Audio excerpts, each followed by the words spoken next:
Welcome back students to your English class. So I request you all to take out your English textbook of term 2. Okay. Now we are going to study some lessons from term 2 book. Okay. So open your term 2 book and go to page number 18. Okay. First and second chapter जो है that is not going to come for the exam. Okay. So first chapter is not going to come for the exam but second जो poem है okay the name of the poem is the blind boy so ये poem के question answers नहीं आएंगे but you have to only learn this poem. This is for self study.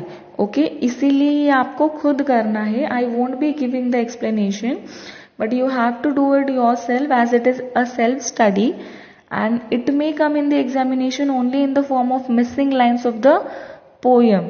No question answers will be given on it. Okay, so study it well. If you find any difficulty you can contact me on WhatsApp. And first chapter we are going to skip, so don't study the first chapter. Directly go to page number 18, lesson number 3, Sardar Vallabhbhai Patel, the Iron Man of India. So today we are going to see the explanation of this chapter. So the man called Sardar Vallabhbhai Patel, a very famous personality. Okay, so उनको क्या बुलाया जाता था? The Iron Man of India. उनकी life के बारे में इस चैप्टर में हम पढ़ने वाले हैं.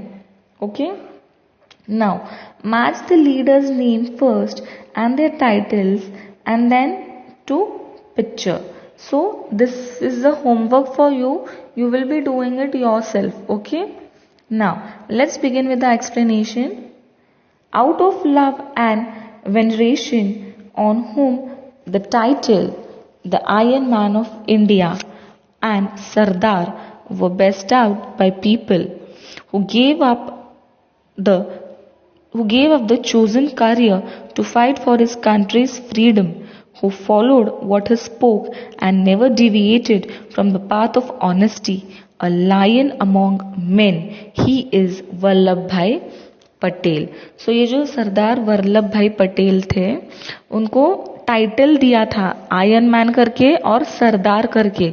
किसी को किस चीज का टाइटल देना या वो पदवी देनी या वो पोजीशन देनी is not a normal thing. इंसान को वैसा बनना पड़ता है, वैसा करना पड़ता है, तब जाके वो डिजर्व करता है.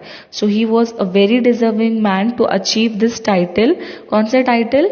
The iron man of India and second title was Sardar. उन्होंने अपने लिए खुद एक करियर चूज किया था, लेकिन देशभक्ति के सामने देश को ब्रिटिशर्स से छुटकारा इंडिपेंडेंस दिलवाने के लिए उन्होंने अपना खुद जो करियर चूज किया था उसको छोड़ के वो देशभक्ति में लग गए. ओके, और वो बहुत ही ऑनेस्ट थे. ऑनेस्ट मतलब सच्चे. कभी भी उन्होंने झूठ का साथ नहीं दिया, हमेशा सच का साथ दिया. इसलिए उनको क्या बोलते थे? लायन अमोंग मेन, मतलब इंसानों के बीच में शेर. ये उनको बोला करते थे. Even as a child Vallabhbhai exhibited great courage in his acts. There are numerous stories about his courageous acts. When he was a small boy, he once suffered from bubonic plague that gave him a boil in his armpit. He went to a barber and get it seared with a red hot iron rod, and was the practice in those days. The man heated the iron rod and hesitated as the boy was of tender age. So ये जो वल्लभ भाई पटेल थे ये बहुत courageous थे. Courageous मतलब हिम्मत वाले थे. बहुत हिम्मत थी उनमें. हिम्मत है ये बोलना एक बात होती है और हिम्मत है ये दिखाना अलग बात होती है. वैसे तो कोई नहीं मानता कि हम में हिम्मत नहीं है, सब बोलते हैं हिम्मत है, बट नहीं होती है. ओके, बोलना और करने में बहुत फर्क होता है, राइट. सो ये जो वल्लभ भाई पटेल जी थे ये ना सिर्फ बोलने में विश्वास रखते थे बल्कि करके दिखाने में रखते थे. तो इनकी जो हिम्मत की स्टोरीज है ये बचपन से ही बहुत फेमस है. वो बचपन से ही बहुत हिम्मत वाले थे. और एक बचपन का किस्सा यहाँ पे बताया है कि उनकी हिम्मत कितनी थी। ये किस पे से दिखती है कि वो जब छोटे थे तो उनको एक प्लेग हुआ था। एक बीमारी होती है, जैसे अभी कोरोना वायरस है ना, वैसे ब्यूबोनिक प्लेग करके उसका नाम था।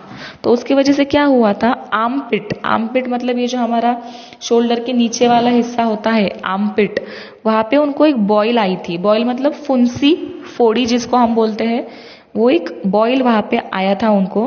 तो उन्होंने क्या किया, ये जो बार्बर होता है ना, बार्बर मतलब बाल काटने वाला, हेयर कटर, उसके पास गए और उसको बोला कि तेरे पास जो रेड हॉट आयरन है, गरम रेड हॉट, उससे मेरा ये जो आर्मपिट के नीचे का बॉयल है उसको तू सेयर कर ले, निकाल दे। सोचो, आर्मपिट एक बहुत नाजुक जगह होती है, हाँ, जहाँ पे हम गुदगुदी भी सहन नहीं कर सकते। तो वो बॉयल वहां पे आया था, ऑलरेडी उसका पेन था। तो वल्लभ भाई जी ने वो बार्बर को बोला कि गरम रेड हॉट आयरन से उसको खरोदे करके निकाल दे, खरोद के निकाल दे। सोचो हाउ पेनफुल, और कितने छोटे थे वो, वेरी स्मॉल ही वॉज। तो वो जो बार्बर था वो भी थोड़ी देर के लिए सोच में पड़ गया कि ये इतना छोटा लड़का है, ये दर्द सहन कर पाएगा क्या, मैं ये कैसे करूं, ये मुझे बोल रहा है करने के लिए, but how should I do it. So देखो उनकी करेजियस की बात तब से फेमस है, मतलब वो कितने हिम्मत वाले थे, ये इससे पता चलता है। Next, what are you waiting for, the iron will grow cold, hurry up, sayer the boil, said Vallabhbhai bravely. और जब वो बार्बर सोचने लगा कि मैं ये कैसे करूं, उसके हाथ ही, उसकी हिम्मत ही नहीं हो रही थी वो बार्बर की वो करने के लिए, तो वल्लभ भाई ने उनको बोला कि किस लिए रुका है तू, वो जो तेरे हाथ में रेड हॉट आयरन है वो ठंडा हो जाएगा, तो ठंडा हो गया तो वो हो नहीं पाएगा, वो गर्म है तो तू कर ले। देखो, और बोल भी रहे हैं इतने गर्व से कि करो। When the man still didn't do it, the boy himself picked up the rod and burned the boil without showing any stress of pain on his face. This brave boy, Vallabhbhai Patel, was born on the 31st of October 1875. So क्या हुआ, वल्लभ भाई ने खुद वो barber को बोला कि तू क्यों रुका है, कर, वो ठंडा हो जाएगा। लेकिन फिर भी वो बार्बर की हिम्मत नहीं हो रही थी। जाहिर सी बात है, इतना छोटा बच्चा है, आर्म पिट में फुंसी आई है, उसको वो लगाने के लिए बोल रहा है, निकालने के लिए बोल रहा है, कितना पेन होगा। वो बार्बर की हिम्मत नहीं हो रही थी सोच कर ही, जबकि बार्बर को तो वो कुछ तकलीफ होने ही नहीं वाली थी, तकलीफ वल्लभ भाई जी को होने वाली थी। लेकिन फिर भी बार्बर सोच में पड़ गया। आखिरकार वल्लभ भाई ने क्या किया, उसके हाथ में से वो रेड हॉट आयरन ले लिया और खुद ही अपने आर्म पिट के बॉयल को लगाकर उन्होंने उसको निकाल दिया, फोड़ दिया बोल सकते हैं हम। सोचो कितना पेनफुल होगा। ओके, और मुंह पे एक शिकन भी नहीं थी उनके। एक अगर कोई हम नॉर्मल इंसान होते तो रो रो के हम बेहाल हो जाते, बट उनके मुंह पे एक थोड़ी सी शिकन भी नहीं थी। सोचो how brave boy he was from childhood. Okay, so Vallabhbhai Patel 31 October 1875 को बॉर्न हुए in Nadiad, Nadiad a small village of Gujarat. Okay, Gujarat में एक नाडियाड करके स्मॉल विलेज है, वहां पे उनका जन्म हुआ। कब, 31 अक्टूबर 1875 को।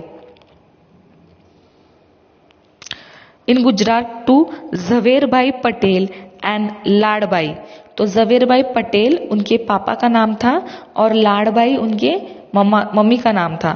सो झवेरभाई पटेल और लाडबाई के वो बेटे थे। Okay, clear.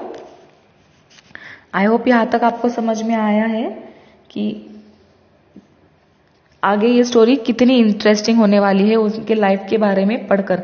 स्टार्टिंग ही इतना इंटरेस्टिंग था, स्टार्टिंग ही इतना करेज दिखाया कि हमको जब हम बचपन में गिर जाते हैं तो कुछ बच्चों की आदत होती है हर छोटी बात में रोना। यस, सो सोचो ये इतने छोटे होकर भी इतने करेजेस वाली, हिम्मत वाली बात कर रहे थे, तो ऐसे करेजेस हमको भी होना चाहिए। सो वो जो होमवर्क मैंने दिया है पेज नंबर 18 पे, वो आप करोगे। और अब इसका सेकेंड पार्ट मतलब आगे का हिस्सा हम नेक्स्ट क्लास में देखेंगे। ओके।